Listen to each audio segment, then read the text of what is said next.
Well, you've never seen anything like it, and I've never seen anything like it, and I've been in the room where it happened many, many times, but I never saw anyone in that room do what Nancy Pelosi did today when she literally stood up to the President of the United States. And because Donald Trump has the weakest mind in the history of the American presidency, he released the photograph of that moment, captured perfectly by a White House photographer. We would not have that photograph if Donald Trump had not made the profoundly stupid mistake of tweeting it. And that photograph, thanks to Donald Trump, will now become the single most important and indelible photographic image of the Trump presidency. It tells the story of the Trump presidency better than any other photograph. Nancy Pelosi immediately placed that photograph on her Twitter page, and she will never replace it with a better photograph. It is the perfect portrait of the child president.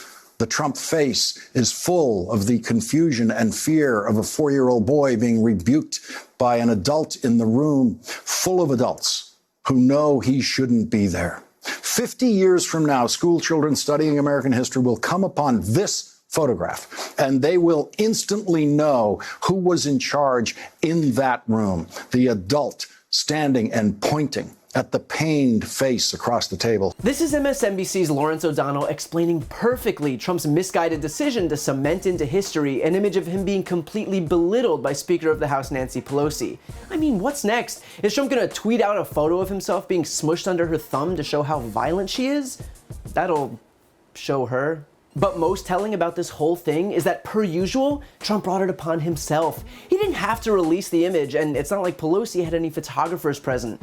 But this is a testament to just how deluded Trump's mind is, that he actually thought he could portray her as unhinged. Again, Donald Trump is trying to portray someone else as unhinged. And look, I'm not saying that he isn't generally good at branding, but for the guy whose entire presidency is basically one big all-caps tweet, calling someone else unhinged is a pretty steep climb. Reports had surfaced that the meeting devolved when Trump called Pelosi a third-rate politician, which, again, is ironic considering his political calculation coming out of that meeting was to share a photo that portrayed him as small and weak compared to the speaker. With that said, the photo, like everything else, was only meant to some more red meat for Trump's base, who will defend the president at any cost. Keep in mind, these are the people who stood by Trump when he said he could shoot someone on Fifth Avenue and get away with it, when he bragged about sexual assault, when he stood on the South Lawn at the White House and admitted that he leveraged U.S. taxpayer-funded military aid on the promise of an investigation into his top political opponent.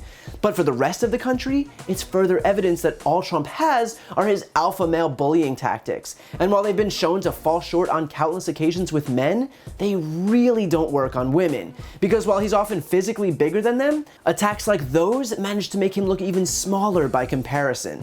And it's not just against Nancy Pelosi. Trump has been trying and failing to project his own flaws onto women since the outset of his campaign. You've called women you don't like fat pigs, dogs, slobs, and disgusting animals. Your Twitter account... Only Rosie O'Donnell. No, it wasn't. For the record, it was well beyond Rosie O'Donnell. Yes, I'm sure it was. Your Twitter account has several disparaging comments about women's looks. You once told a contestant on Celebrity Apprentice it would be a pretty picture to see her on her knees. Does that sound to you like the temperament of a man we should elect as president? And how will you answer the charge from Hillary Clinton, who is likely to be the Democratic nominee, that you are part of the war on women? I think the big problem this country has is being politically correct. Well, that's because he'd rather have a puppet as president of the United States. No puppet. And it's pretty clear. You're the puppet. It's pretty clear you won't admit that the Russians. And just like that moment with Hillary Clinton, this one with Pelosi will also become a defining moment of the Trump presidency.